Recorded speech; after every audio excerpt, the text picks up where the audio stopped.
Olá para você que nos acompanha pelo vídeo agora.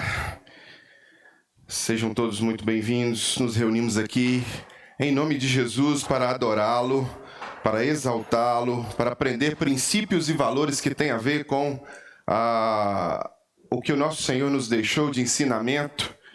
Tudo o que fazemos no chamado culto tem a ver com o senhorio de Jesus, tem a ver com anunciar e proclamar as verdades expressas na palavra de Deus e os valores que Ele deixou para nós. Hoje, coincidentemente, comercialmente, no nosso país, nós temos a data comercial chamada Dia dos Pais, né?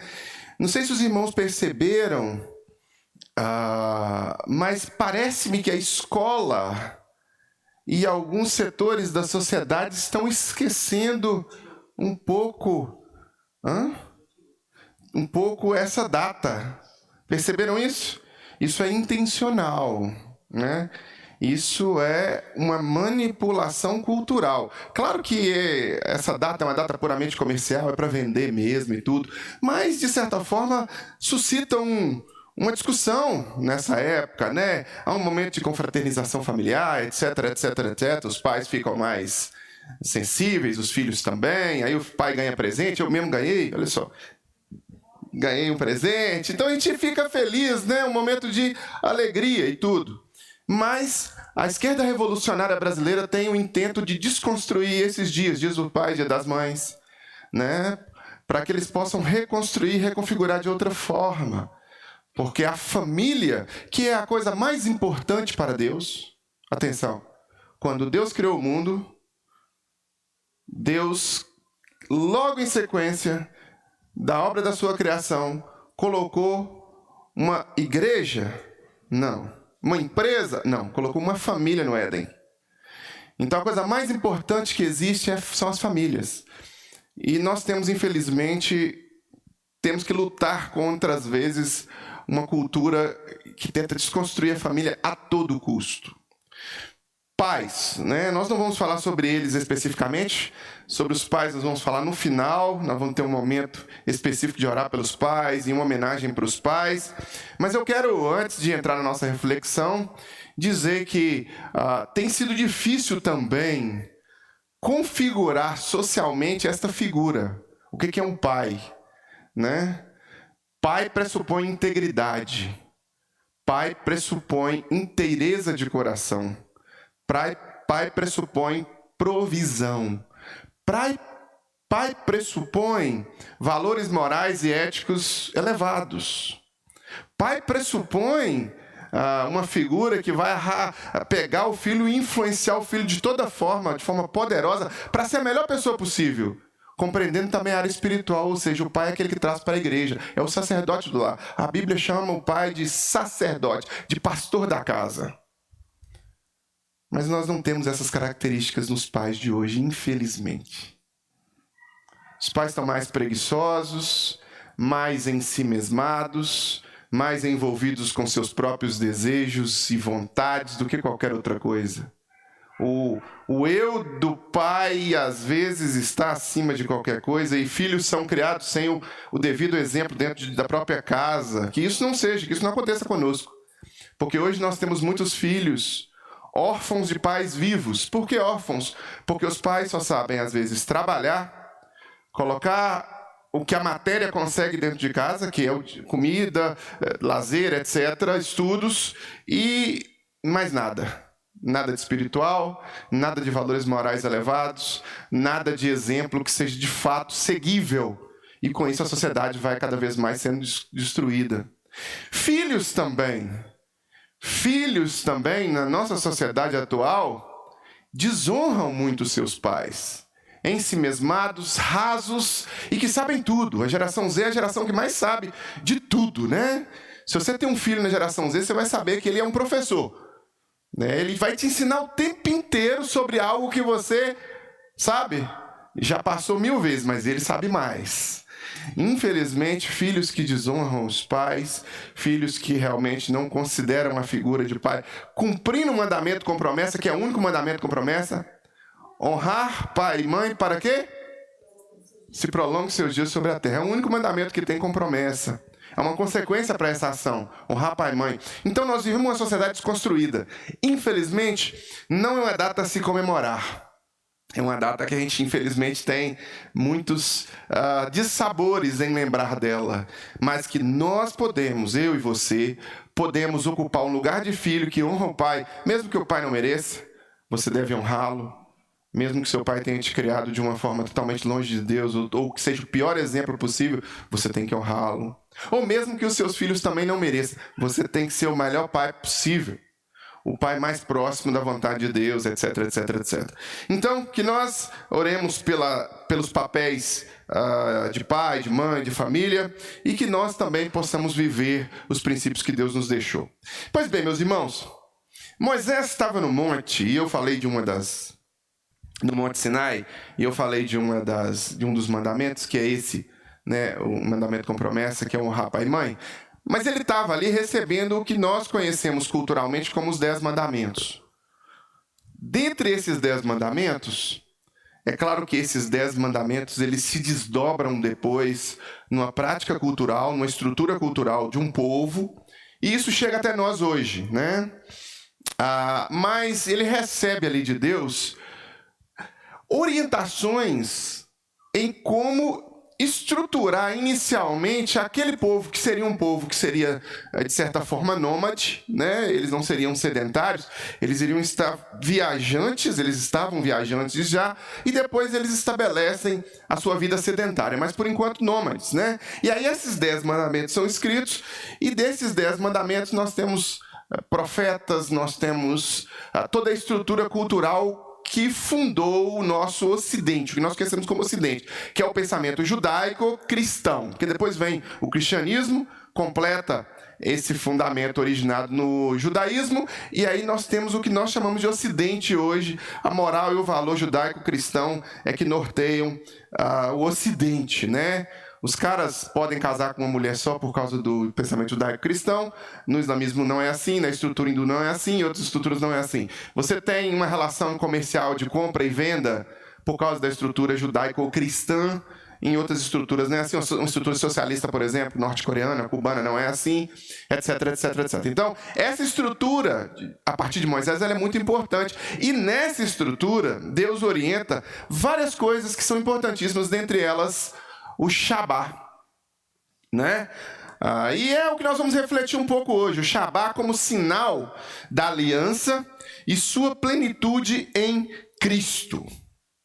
A semana para Moisés não é a semana para nós, não é a mesma forma. Esse calendário que nós vivemos hoje é o calendário gregoriano, né? Segunda, terça, quarta, quinta, sexta, não era assim que era chamado os dias da semana, né? Os dias da semana tinham outra pronúncia. Na verdade, era chamado por primeiro dia, segundo dia, terceiro dia, quarto dia, né? Yom Rishon, Yom Sheni, Yom Shlim, Yom Revi, Yom Shamish, Yom Shish, e aí vem o Shabá, sétimo dia. Primeiro dia, segundo dia, terceiro dia, quarto dia, quinto dia, sexto dia, e vem o sétimo dia. E Deus dá um ensinamento sobre esse sétimo dia já nos 10 mandamentos. Introduz o negócio ali nos 10 mandamentos. O porquê que Deus incluiria um ensinamento sobre a vivência de um dia nos 10 mandamentos. Por que isso? Por causa da importância e da relevância desse princípio, né? O Shabá como aliança e depois a sua plenitude em Cristo. Em Êxodo, meus irmãos, Deus vai entregar a Moisés as pedras, essa pedra, né, essa tábua com os 10 mandamentos, ali no Monte Sinai. E ali nesses 10 mandamentos, tem este mandamento que está profundamente enraizado, também na história da criação. Né? Também nessa... Não, eu não falei ainda não, mas tá bom. Êxodo 20, versículo 8... Eu só falei em Êxodo, mas tá. Então, este mandamento, ele está profundamente enraizado também na história da criação. Porque na história da criação tem também esse princípio. Um princípio como descanso. Né? Deus construiu, criou o mundo, ali tem os dias separados. O dia do homem, o dia dos animais, o dia disso, o dia daquilo outro, os luminares, e no sétimo, Deus descansou. Então tem o sétimo dia ali também. Quando Deus ordena o povo de Israel, Deus ensina o povo de Israel sobre esse sétimo dia. Êxodo 28. Vai dizer assim a palavra do nosso Deus. Lembra-se do dia de sábado, né? Lembrando que a palavra Shabá não quer dizer sábado gregoriano. Quer dizer dia sétimo, o sétimo dia. Lembra-te do dia de sábado para o santificar. 6 dias você trabalhará e fará toda a sua obra, mas o sétimo dia é o sábado dedicado ao Senhor, seu Deus. Não faça nenhum trabalho neste dia, nem você, nem seu filho, nem sua filha, nem o seu servo, nem sua serva, nem seu animal, nem seu estrangeiro, nem o estrangeiro das portas para dentro, porque em 6 dias o Senhor fez o céu e a terra, e o mar e tudo que neles há, e o sétimo dia descansou. Por isso o Senhor abençoou o dia de sábado e o santificou. E ele santificou o Shabá, o dia de sábado. Então, o sábado aqui, né, ele vai se tornando na cultura hebraica, instituída por Deus, um dia para que esse dia seja marcado como lembrança, uma lembrança semanal do relacionamento do homem para com Deus, do relacionamento de Deus para com seu povo. Então havia uma convocação para que o homem não ocupasse esse dia com nenhuma outra coisa, que não com o seu descanso, e um descanso que refletisse a parte religiosa, religare, a estrutura de culto, a estrutura de adoração. Tanto que era culto e era presença no templo 5 vezes, né? Não era só uma vez igual a gente faz no Ocidente, eram várias vezes durante o dia, né? E aí, o sábado, ele serve, nesse contexto, para fazer uma separação, uma distinção entre quem é povo de Deus e quem não é povo de Deus. Aqui nós temos uma clara distinção entre Israel e as nações pagãs, porque as nações pagãs não guardavam o Shabá, não valorizavam o dia do descanso, trabalhavam constantemente. Quando não estavam trabalhando, estavam se divertindo, e quando não estavam se divertindo, estavam trabalhando. E essas nações pagãs, elas cultuavam deuses pagãos e adoravam deuses pagãos nas orgias, muitas vezes, de descanso, nos momentos de prazer. Não era um momento que de fato era separado com a seriedade que Adonai merecia, que Deus merecia, né? Então aqui, enquanto os outros povos viviam esse ritmo que eu falei, contínuo, Israel foi chamado para descansar e refletir sobre a bondade e soberania de Deus naquele dia. Então, esse descanso ele não era apenas físico, era uma concentração espiritual. Era uma força concentrada espiritual em um dia. Isso não quer dizer que Deus vai relacionar com você só num dia, não é isso. Mas é que aquele dia era separado para que você concentrasse as suas energias nisso, né? A concentração de devoção em que você tinha plena e total confiança em Deus. Então, o povo judeu foi chamado a guardar o sábado na mesma proporção, a valorizar esse dia na mesma proporção, com a mesma intensidade que ele tinha que guardar o ensinamento do não assassinarás. Na sua versão está escrito não matarás, mas a palavra está traduzida errada. A palavra original é assassinar e não matar, mas os tradutores em português preferiram manter do jeito que está. Eu não concordo, acho que é uma desonestidade com as pessoas, porque a palavra tem que ser assassinar, não assassinarás, não assassinarás. Então, do mesmo jeito que existe não assassinarás, está dizendo para você guardar o sábado, o Shabá, para você concentrar suas energias de forma intensa, né? E o Shabá nada mais é do que o sétimo dia. Então, quando a gente muda essa estrutura, quando essa estrutura judaica, a velha aliança, o Velho Testamento agora, se completa no Novo Testamento, né? Lembra de Jesus, o pão e o vinho? A nova aliança no meu sangue. Quando o cumprimento do Antigo Testamento se dá no Novo, nós temos uma transição aí. Depois cria-se um calendário gregoriano e nós temos hoje acabamos dando o nome de sábado para o dia de ontem, mas na verdade o dia do descanso nosso é hoje. Então a gente começa a trabalhar na segunda-feira, a gente começa a trabalhar no dia 2, na segunda, né? E de fato, o 7º dia nosso seria o domingo. Então, na estrutura cristã, né? Na prática cristã, entre a antiga aliança e a nova aliança, e com a vinda de Jesus, o sábado ganha uma nova dimensão. E Jesus vai dizer, porque o Filho do Homem é o Senhor do sábado. Então, o Senhor deste dia é Deus. E esta afirmação, ela não apenas confirma a importância do sábado, mas também revela que Jesus é o cumprimento da plenitude que o sábado representava no povo judeu, no povo hebreu. Então, aquela questão de devoção sem a presença completa de Deus, uma presença que precisava ser ritualística, e sem a presença do Espírito Santo, porque o Espírito Santo vinha só sobre Moisés, ou só sobre o profeta, agora, em Cristo, isso se completa na totalidade na vida da igreja, na vida das pessoas. Então Jesus ele não vem abolir o sábado, ele vem aprofundar o significado do sábado. Jesus vai curar no sábado, né? Jesus vai ensinar no sábado, e Jesus vai confrontar algumas interpretações legalistas que negligenciavam a compaixão e a misericórdia no sábado. Então ele demonstra que o verdadeiro descanso sabático não é encontrado apenas numa estrutura legalista de vida, mas no relacionamento contínuo com Deus, que no sábado tem uma força concentrada, tem uma energia concentrada, né? O que é um laser, meus irmãos? É a energia concentrada. Você pega uma luz, concentra essa energia e ela corta. É isso. Então, o 7º dia, o dia do Senhor, que nós chamamos de 7º dia, que no contexto cristão ele é compreendido como domingo, né? Ele passa não apenas passa a ser assim para nós cristãos, não apenas um momento de descanso físico, mas também um dia em que nós concentramos as nossas energias em devotar a Deus e servir a Deus e fazer com que as coisas de Deus prevaleçam na nossa estrutura individual, familiar e, se possível, cultural. A cultural já se perdeu há muito tempo. Satanás ele não é bobo. Satanás ele não é menino, ele age com malícia, astúcia, né? Então, eu estava assistindo um filme, esqueci o nome do filme agora, com Will Smith.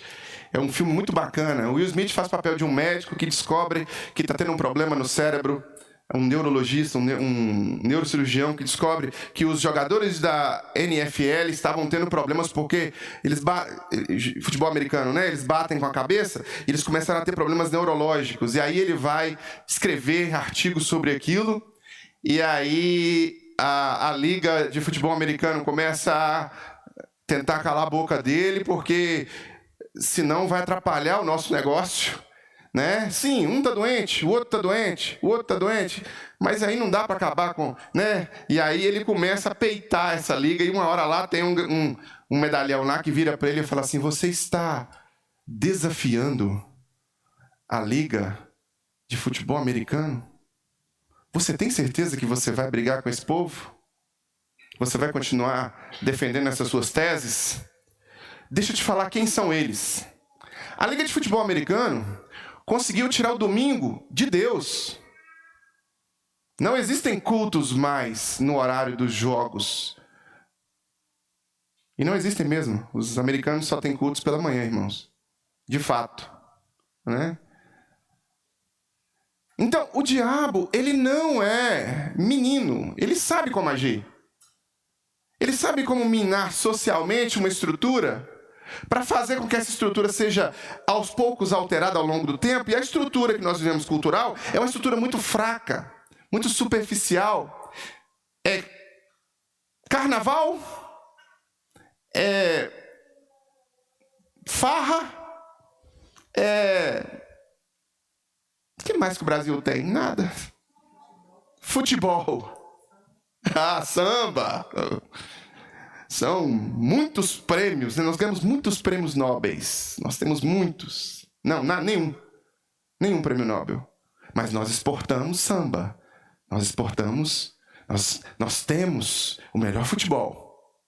E aí, em cada cultura, o diabo sabe como usar as dinâmicas satânicas e malignas para perverter e corroer o coração de uma cultura e fazer com que essa cultura esteja distante de princípios como guardar o sábado.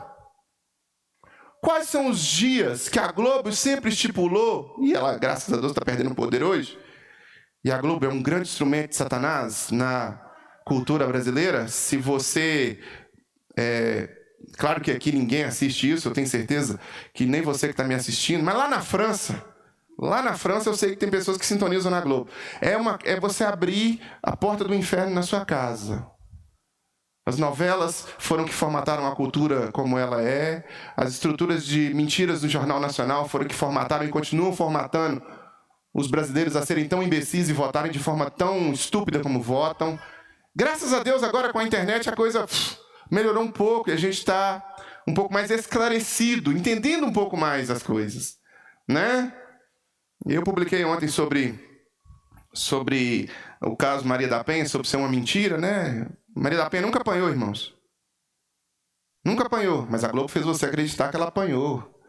E que ela ficou paralítica porque ela tomou uma surra do marido. Não. Ela ficou paralítica porque o marido estava defendendo ela de um bandido que estava dentro de casa e um tiro saiu da arma do bandido e pegou nas costas dela. As pessoas não sabem disso, mas acreditam no que a Globo... Porque precisava ter uma lei e precisava ter uma estrutura... Então todo mundo fica viajando nesse país. Todo mundo viaja nas mentiras desse país, infelizmente. Então, a Globo determinou que o futebol seria naquele horário. As ligas foram se formando e o futebol hoje ocupa um grande espaço. Existem pessoas que doam fortunas para futebol. Não só através dos ingressos caríssimos, mas através da devoção religiosa que tem no futebol. É uma devoção religiosa. Eu sei porque eu vim disso. Eu tinha muitas camisas de time em casa também. Eu gastava grana para ir pro futebol. Eu era de torcida organizada. Eu era fanático. Foi a primeira coisa que Deus cortou da minha vida, foi isso. Claro, porque era o time acima de qualquer coisa, né? Quase que eu falei o nome do time aqui, né? Valério Doce, Dani. Valério Doce. Tá? Democrata de Sete Lagoas. Pronto. Existe esse ainda? Democrata de Sete Lagoas. Existe? Não, né? Democrata de Sete Lagoas. Então, domingo. E por que domingo? Por que tinha que ser no domingo? Entendem, meus irmãos? Porque você não tem que vir na igreja. Porque você tem que adorar outro Deus. Porque você tem que estar em outro ambiente. Porque você tem que devotar a sua vida a outra estrutura cultural e não a estrutura cristã que Deus havia criado. Toda dinâmica do domingo, ela sempre foi fundada, sempre foi estruturada para que você pudesse concentrar suas energias em aprimorar o seu relacionamento com Deus, ou seja, estar com seus irmãos, aprender mais, estudar mais a Bíblia, orar. Aquele dia era um dia separado para Deus. E aí o diabo colocou como sendo o dia de outra coisa. Sorrateiramente na estrutura cultural. Não quer dizer que tem que colocar na sua vida. Não quer dizer que tem que colocar na minha vida. Eu gosto de usar uma palavra, irmãos, especialmente nos meus stories. O domingo para mim é inegociável.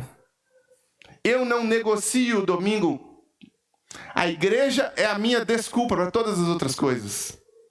Não, eu tenho que estar no culto. Não estou falando isso porque eu sou pastor agora, não. Eu estou falando isso desde que eu me converti a Cristo. Desde que eu me converti a Cristo há mais de 30 anos atrás, o domingo é o dia do Senhor. É o dia do Senhor. Na minha vida, sempre foi o dia do Senhor, porque eu entendo que ela tem uma importância. Então, qual é a importância do sétimo dia na vida cristã? Ainda que Cristo seja o nosso Senhor e Salvador e o descanso contínuo, né? E a gente entenda que a prática de separar um dia, especialmente esse sétimo dia, para intensificar a nossa comunhão, ela tem profundas raízes bíblicas. Profundas raízes bíblicas. Satanás sabe disso também. Então Satanás não vai trabalhar só na cultura isso, não. Satanás vai trabalhar isso na igreja também, para que a igreja também esqueça. Para que as pessoas da igreja também esqueçam a importância de guardar o Shabá. de estar consagrando e santificando aquele dia para Deus, de acordar já naquele dia pensando em como poder ter mais comunhão com Deus, em como poder mais ter comunhão e aprender mais de Deus.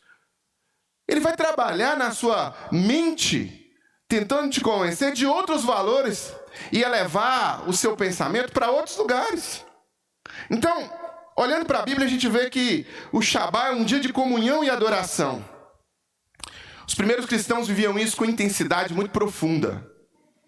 Não tinha negócio com os primeiros cristãos. Quando você olha na Bíblia, Atos 2, por exemplo, os irmãos que estavam ali, os primeiros cristãos, diz que eles perseveravam na doutrina dos apóstolos, na comunhão e no partir do pão.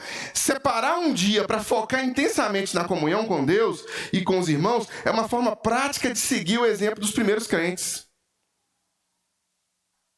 Nós somos ou não somos? O que eu não gosto no Brasil é isso. Brasil é não praticante. Pô, se eu não é. Uma vez eu cheguei para um ateu e me irrita, né? Me irrita. Eu conversando com um amigo meu ateu. Aí chegou alguém, eu sei que ele é ateu, mas essa pessoa não sabia. Começamos a conversar sobre religião. A pessoa perguntou qual que era a religião dele. Ele falou que era católico. Na hora que ela saiu, eu falei assim, cara, você está mentindo só para você. Fala, sou ateu. Ah, não, senhor. As pessoas ficam imaginando que dá para servir a dois senhores, que dá para imaginar. Eu posso ser e não ser ao mesmo tempo. Não, se você não é cristão, você não se importa com o sétimo dia mesmo. Tudo bem, beleza? Show. A vida é sua, faz o que você quiser. Faz desse dia o dia do futebol. Mas assuma que você não é cristão. Diga, não tenho um compromisso com Jesus. Porque existem princípios que Jesus quer que eu viva e eu não estou a fim de viver. Mas o problema é que inventou um negócio de sou e não sou ao mesmo tempo. Sou não praticante. Não, você não é. Você não é. Qualquer coisa te tira do princípio bíblico, qualquer coisa te tira da devoção a Deus, qualquer coisa te tira da vontade de Deus, qualquer coisa. Quando um cristão se converte a Jesus, ele assume um compromisso com Jesus. E um deles é esse mandamento. Eu fiz quimioterapia e a única coisa que eu não abri mão foi do sétimo dia. O médico disse para mim, Charlie, não dá para você ir à igreja, a gente está saindo de uma pandemia, então não dá para você ter comunhão com seus irmãos, não dá para você adorar, não dá para você louvar, não dá para você estar lá. Não tem jeito. Ele disse, doutor, o senhor não entendeu. A igreja, a adoração a Deus, a comunhão, o louvor, é parte do meu tratamento. As orações é que vão me curar. Então, se eu for proibido de fazer isso, eu provavelmente não vou conseguir me curar. Então eu vou tomar todo o cuidado do mundo, vou ficar a 2 metros de todo mundo, vou sair antes, vou sair depois, mas eu não vou abrir mão de estar no domingo, na casa do Senhor, porque eu aprendi que eu devo me alegrar quando me dizem, vamos à casa do Senhor. Meus irmãos, eu estou aqui na frente falando para vocês. Eu estou aqui na frente pagando para falar para vocês. Porque eu pago para ser pastor. Eu fui a pessoa que mais deu dinheiro para essa igreja em toda a história dessa igreja até agora. Eu estou com 2 costelas quebradas agora, nesse momento, que eu quebrei essa semana. E essas 2 costelas não iriam me deixar em casa, porque hoje é o dia da comunhão, é o dia da adoração, é o dia de eu estar com Deus. E eu não estarei na casa do Senhor o dia que eu morrer e estiver com Deus no céu. Mas se eu puder me esforçar para manter o sétimo dia de acordo, alinhado com o que nosso Deus deixou para mim, eu vou me esforçar da mesma forma que eu me esforço para não assassinar ninguém. Né? E de vez em quando eu tenho que me esforçar mesmo, porque tem uns que merecem. Não é assim, não assassinarás, não matarás? Eu não tenho que me esforçar para isso? Eu tenho que me esforçar também para manter o dia de comunhão e adoração. Há também aqui um dia de descanso, de renovação. As pessoas vêm até o meu consultório, às vezes, querendo refrigério. E, de certa forma, elas até encontram certo refrigério paliativo. Problemas conjugais sempre existirão. Problemas de traumas da infância sempre acompanharão aquela pessoa. Aquelas dificuldades sempre existirão. A ansiedade sempre vai buscar dominar seu coração. A depressão sempre vai bater na sua porta. O transtorno obsessivo compulsivo, transtornos alimentares, transtorno de personalidade, psicopatia, tantas coisas que nós lidamos no consultório, elas estão aí, batendo na porta. E, de certa forma, um paliativo o psicólogo vai trazer para você. Como a gente toma, às vezes, um remédio para febre. Mas a solução para a sua alma, a solução para os seus problemas, reside única e exclusivamente na pessoa de Jesus Cristo. Vinde a mim todos vós que estáis cansados e sobrecarregados, e eu vos aliviarei. O dia que você se comprometer com Jesus de verdade, o dia que você se entregar a Jesus de verdade, a coisa muda. Então, quando você guarda o Shabá, quando você se dedica ao Shabá, a aprender esses valores e viver esses valores, e Jesus, mesmo sendo o Senhor do sábado, ele reconhece a necessidade humana, né, nossa necessidade humana de estar o buscando. Eu fico pensando, qual que é o dia que as pessoas vão buscar as coisas de Deus numa sociedade contemporânea tão acelerada? É muito acelerada. Não é a sua vida que é acelerada, não. É a sociedade que é acelerada. Eu tenho 3 números de WhatsApp. Eu estou com um amigo meu que está chateado comigo. Me mandou uma mensagem essa semana, chateado. Bravinho comigo. Por quê? Porque ele está passando por um monte de problema e eu comecei a ajudá-lo. E aí eu falei, deixa eu abrir um espaço na minha agenda que a gente se encontra de novo. E não consegui por um mês fazer isso. E quando eu ia fazer isso, quebrei as 2 costelas, piorou tudo mais ainda. E aí ele ficou chateado comigo, irmãos. Bravo comigo. E eu falei, cara, deixa eu te falar. Na boa. Eu atendo 25 pastores gratuitamente. Pastores que não podem pagar. Eu atendo 15 esposas de pastores que não podem pagar. Só isso são 40 horas semanais. 40 horas semanais. Você é mais um desses 40 horas semanais que não podem pagar e que eu estou tentando ajudar e que eu estou tentando fazer com que o que Deus me deu de conhecimento sirva vocês. 0,800, de graça, sem pagar. Depois dessas 40 horas, aí eu começo a trabalhar algumas horas para conseguir pagar as minhas contas. Você não entendeu? Você não está entendendo que eu também sou humano e que eu também vivo uma vida acelerada? Que hora que eu vou encontrar para você? Porque está todo mundo morrendo também. Você não tem noção. Eu tenho um cara que está com AVC, eu tenho um pastor que tentou suicídio, eu tenho... Sua situação ainda está um pouco melhor. Por isso que... né? Agora, bota uma corda no pescoço e tenta cair, eu vou te dar prioridade. Né? Não falei isso com ele, não, tô brincando. Então, gente, a vida de todo mundo é corrida. A vida de todo mundo é corrida. Todo mundo corre. Que dia que você vai parar para poder aprender de Jesus? Para poder manter comunhão? É no Shabá. Se você não sair da sua casa para vir para a igreja, para participar da escola bíblica dominical, para participar das coisas da igreja, para participar dos cultos, até esse dia fica assim, ó, contado. A cada 20 dias eu faço isso. A cada mês eu faço isso. Vai lá. Bota um prato de comida a cada mês na sua boca para ver o que vai acontecer com você. Você precisa de uma fisioterapia? Cláudio está ali, Cíntia. Fisioterapia? Eu rompi o ligamento do ombro aqui, eu preciso de fisioterapia. Vou fazer uma fisioterapia hoje, vou fazer outra só daqui 2 meses. Não vai dar certo. É constância, frequência, sequência. Eu preciso repetir aquele movimento. Eu preciso fazer aquele fortalecimento de novo. A mesma coisa é a parte espiritual. Se você não renovar a cada domingo, por exemplo, um compromisso de estar, de fato, presente, buscando, não vai dar certo. Seu evangelho vai ser aprendido meia boca. Todas as vezes que as pessoas vêm com dúvidas primárias para mim, depois de 50 anos de crente, eu falo, se essa pessoa fosse mais frequente, se essa pessoa fosse mais constante, se tivesse uma sequência de aprendizado na vida dessa pessoa, ela teria outros problemas, não esses tão infantis que ela está passando agora. Então, é um dia que você renova, é uma infusão de energia. Olha, se a cada domingo você consegue passar mais tempo com a igreja, mais tempo com as coisas de Deus, é uma renovação de esperança e de energia espiritual na sua vida.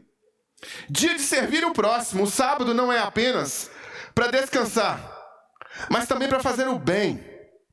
Jesus exemplificou isso quando Jesus estava curando no sábado. Para os cristãos, meus irmãos, separar um dia para se envolver nas atividades de serviço como voluntário em algum ministério da igreja é uma forma de viver o espírito do sábado. Essas pessoas que estão aqui à frente são voluntárias. As pessoas que cuidam ali da filmagem são voluntárias. Lá na porta, assim, voluntário. Pessoal que chega mais cedo aqui, pessoal que costumava chegar aqui 4, 5 horas, voluntário. Pessoal que veio aqui limpar, voluntário. A igreja funciona com trabalho voluntário. Esse pastor que está pregando na sua frente, voluntário.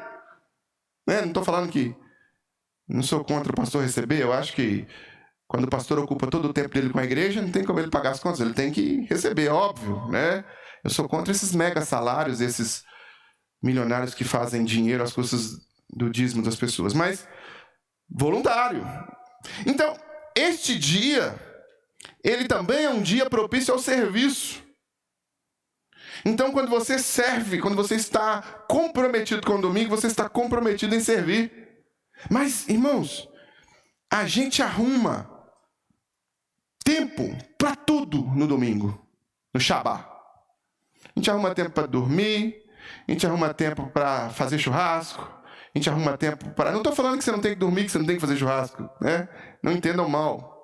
Mas, às vezes, a gente não arruma tempo para o que deveria ser primordial e que está lá desde o princípio estabelecido por Deus.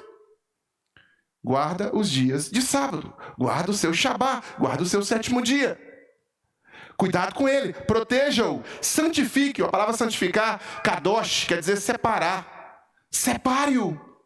Não deixe ele se contaminar. Porque Satanás vai roubar de você as oportunidades que você vai ter. Foi num dia desse que eu me converti, meus irmãos. Foi num dia desse que eu me converti. Foi num Shabá. E foram em muitos Shabás que eu aprendi tudo que eu aprendi com Deus, com relação à palavra de Deus, um negócio chamado Escola Bíblica Dominical. Inegociavelmente comprometido com o aprendizado bíblico. Ah, Charlie, mas você fez teologia, pós-graduação, estudou. Não. Esses textos, esses estudos acadêmicos não chegam nem aos pés do que eu aprendi no Shabá. No culto, na igreja, na comunhão, no aprendizado bíblico, com os irmãos ali, ó, ferro afiando ferro. Mas e se eu não estivesse lá? E se eu estivesse em outro lugar? E se eu estivesse fazendo outra coisa? Eu não seria quem eu sou, eu não viveria o cristianismo que eu vivo. Então, aprenda que o dia do Shabá é um dia separado também para afiar você.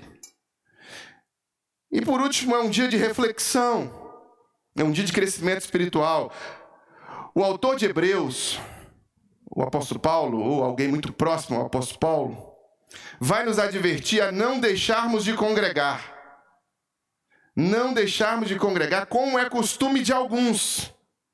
E que nós deveríamos separar um dia para essa prática religiosa. Religiosamente. É um momento valioso para você ouvir a palavra, para você participar dos ensinamentos, da vivência, para você refletir sobre caminhos espirituais na sua vida, para você crescer na sua fé, na sua compreensão da vontade de Deus. Se você estivesse agora assistindo Faustão, nem sei se tem Faustão mais, assistindo o que passa, sei lá o que passa agora no domingo à tarde, porque tem 30 anos que eu não vejo televisão, mas essa coisa que passa agora, se você estivesse lá assistindo, você não estaria ouvindo o que você está ouvindo agora. E você é livre. Pode assistir a outra coisa. Assim como todos nós somos livres para fazer qualquer coisa que nós quisermos. Mas se nós declaramos ser cristãos,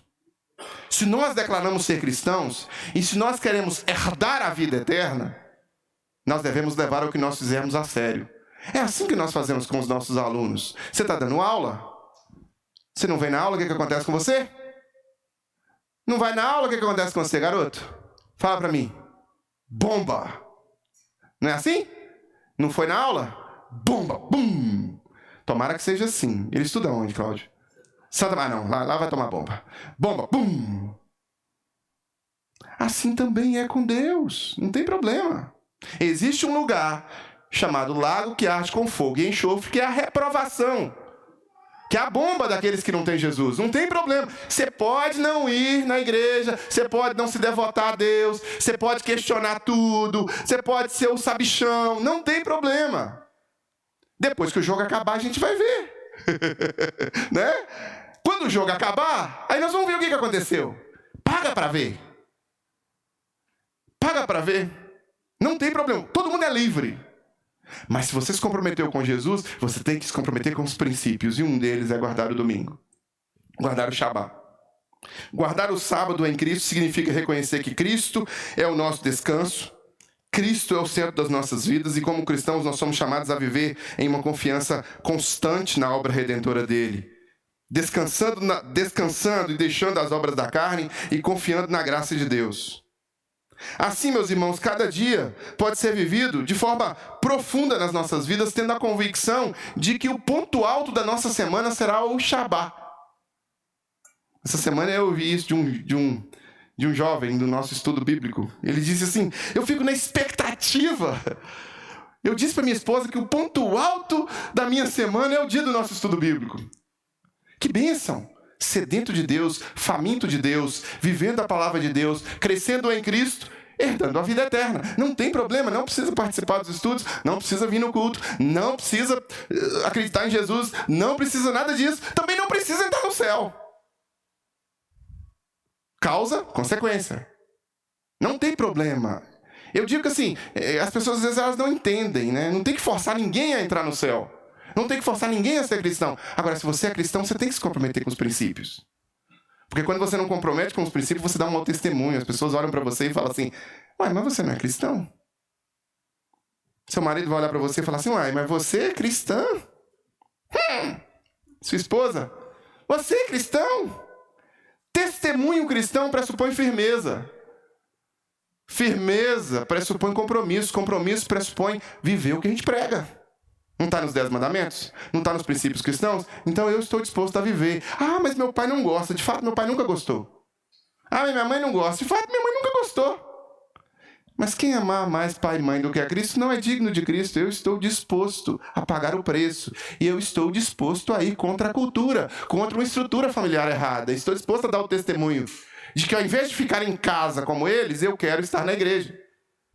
E ninguém vai me segurar. Ninguém vai me deter, ninguém vai me parar. Não é isso que a gente canta?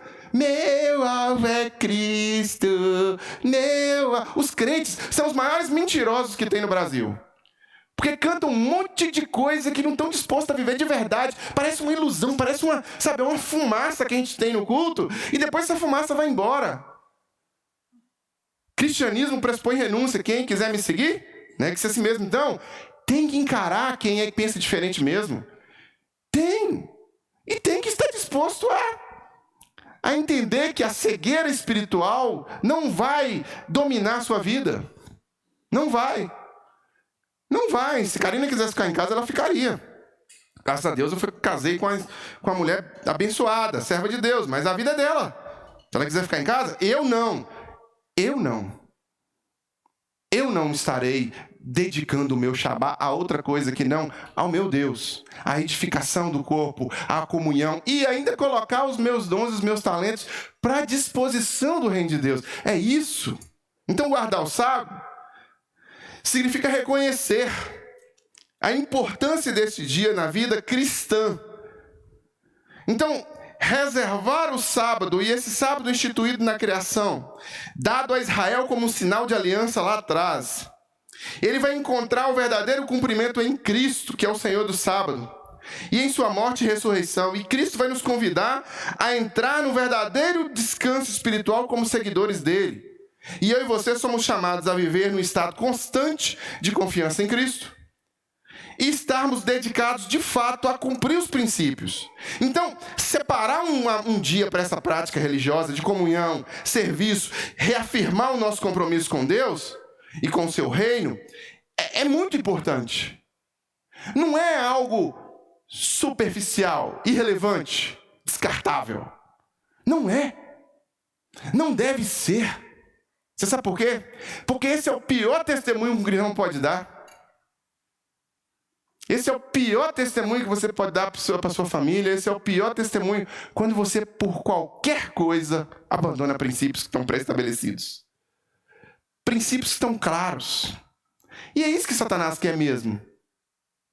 É isso que Satanás quer, que você não esteja no templo, que você não esteja na igreja, que você não cuide da parte espiritual da sua família, que você seja um marido frouxo, fracassado espiritualmente, que você seja uma esposa goteira que só enche o saco do seu marido, que você seja um filho desobediente. Satanás quer a família toda destruída. E como é que ela consegue destruir?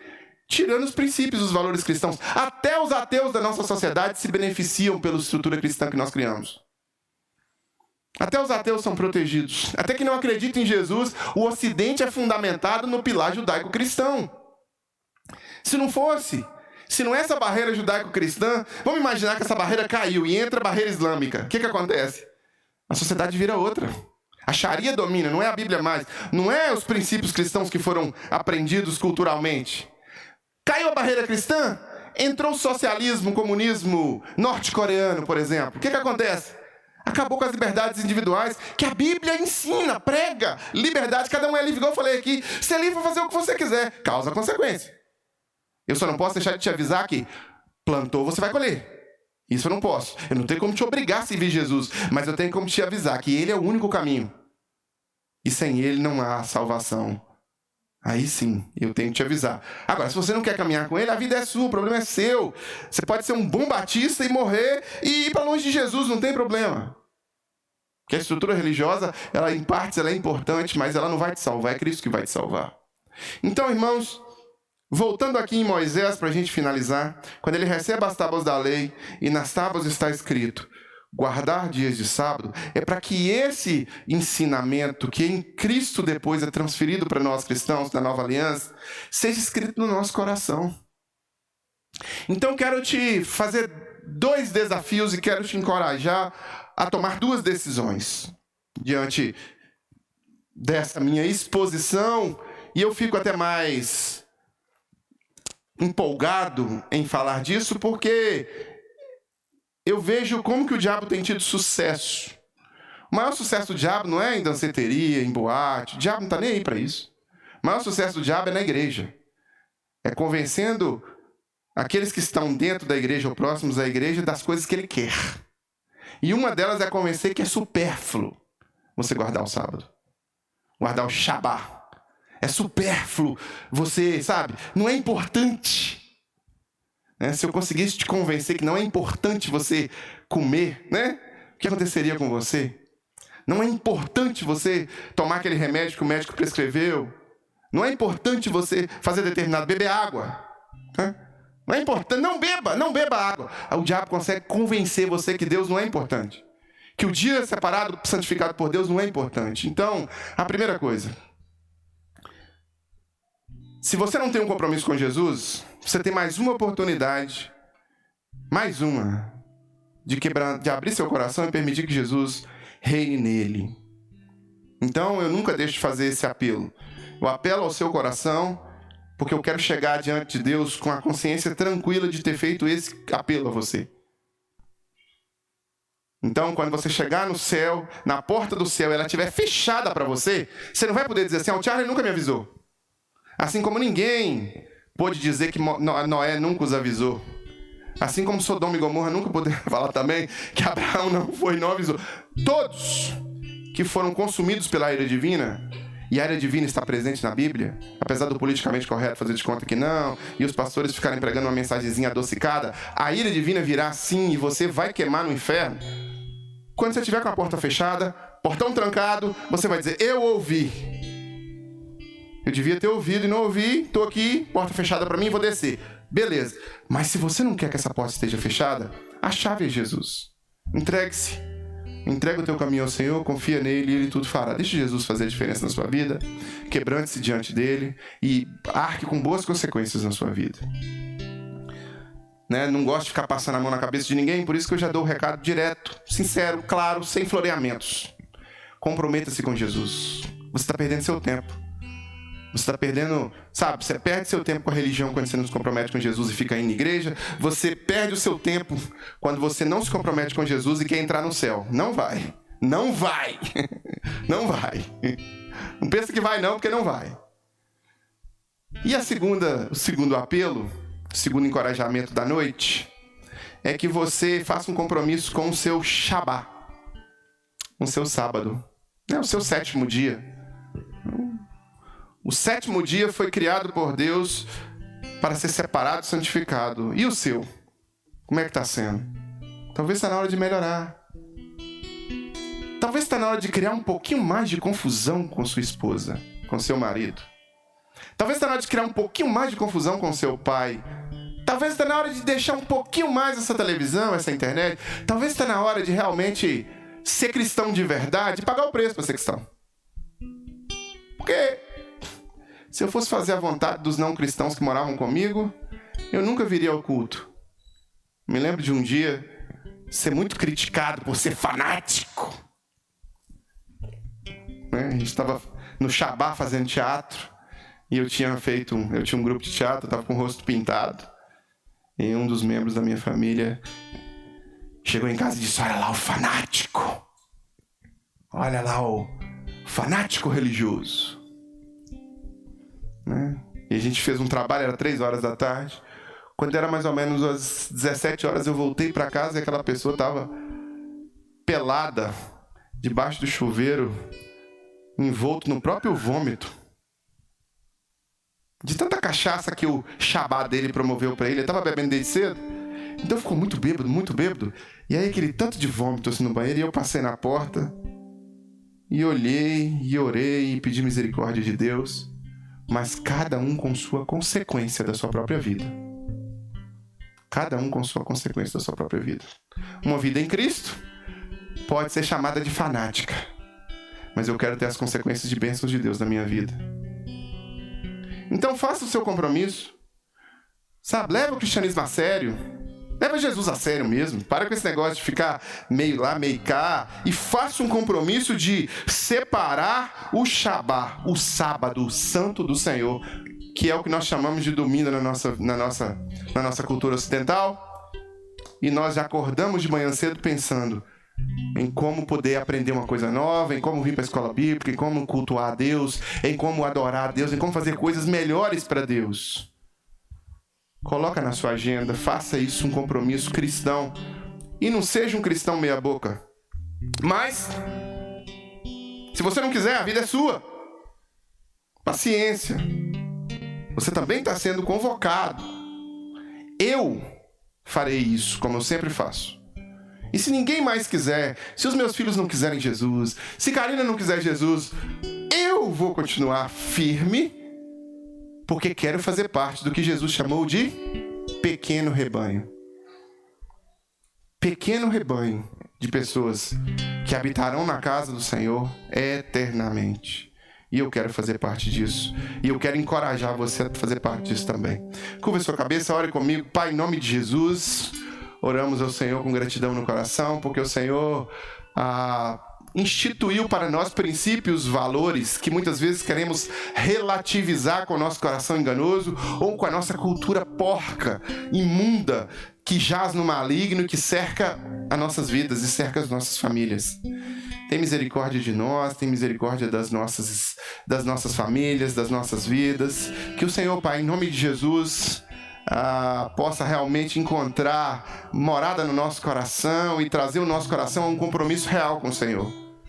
Que a gente não brinque de ser cristão, enquanto que muitos irmãos nossos estiveram dispostos a perder a cabeça, serem decapitados, enforcados, crucificados, queimados, engolidos por leões, estraçalhados. Muitas irmãs nossas foram estupradas. Pai, em nome de Jesus, não nos deixa ser tão fraco, ser tão insosso, a ponto de não comprometermos a nossa vida em guardar o Shabá, em realmente estarmos comprometidos com o Domingo Santo, com o 7º dia. Que possamos aprender de fato a consagrar e honrar e separar Ele conforme o Senhor nos ensinou. Então nos ajuda a reavivar isso no nosso coração Nos ajuda a viver as nossas vidas fazendo, de fato, o compromisso do 7º dia como sendo um dia do Senhor. Dia do Senhor, não nosso, não meu. Que seja do Senhor de verdade. E que isso, Pai, em nome de Jesus, possa resultar em bênçãos para minha casa, bênçãos para minha família, bênçãos para os meus filhos, bênçãos para as pessoas que me conhecem, que sabem que o meu compromisso inegociável é com o Senhor.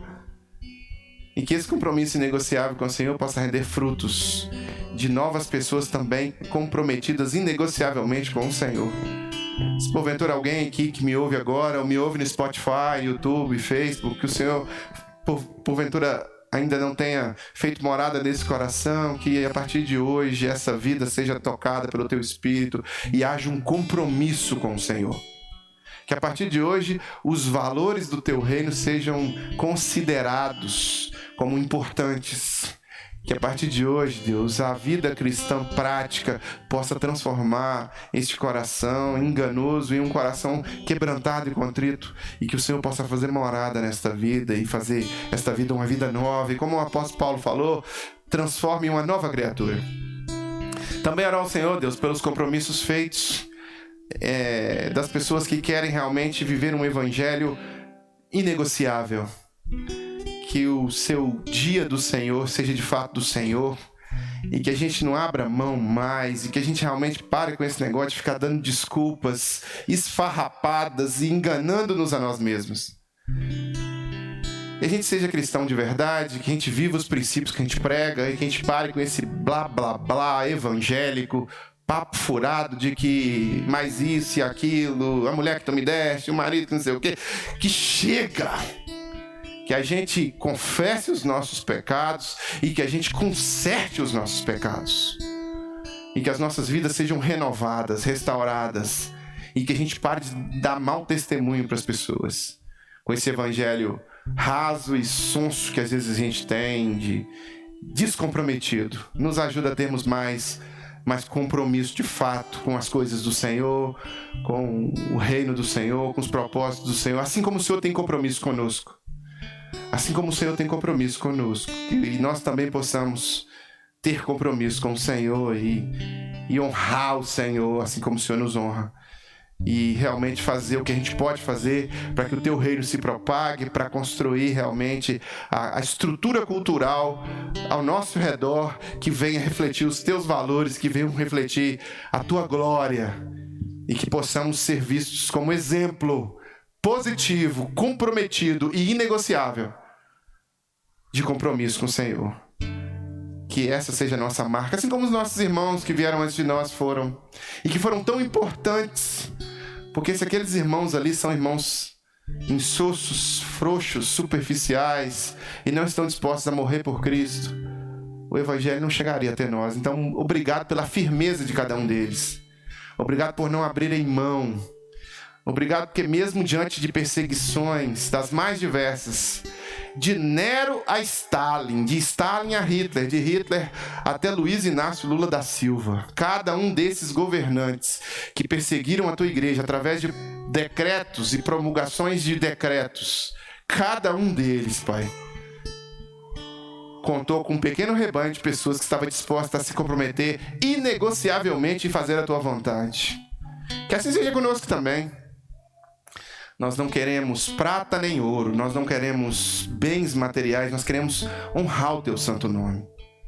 Que os vendilhões da fé se encarreguem de vender um evangelho fácil, um evangelho água com açúcar. O Teu evangelho é a porta estreita, e que nós, Pai, em nome de Jesus, possamos passar por ela.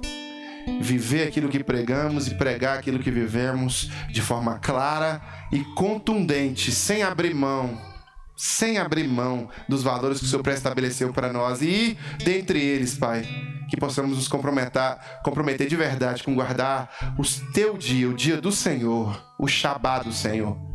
Que essa seja a nossa realidade como igreja, que essa seja a nossa realidade familiar, que essa seja a nossa realidade como aqueles que pretendem, de alguma forma, olhar para o Senhor com gratidão no coração e demonstrar esta gratidão por todos os benefícios que o Senhor nos tem dado. Em nome de Jesus, amém e amém, amém, amém. Meus irmãos, agora passamos a um momento de pedido de oração. Se você tem algum pedido de oração, atrás de você ou na sua frente tem um papelzinho aí, tem uma caneta, você pode escrever o seu pedido de oração, nós vamos cantar uma música e você vai poder trazer esse pedido de oração à frente. Você que está na internet, a gente se despede agora, você também pode mandar um pedido de oração pelo contato@igrejadocoração.com.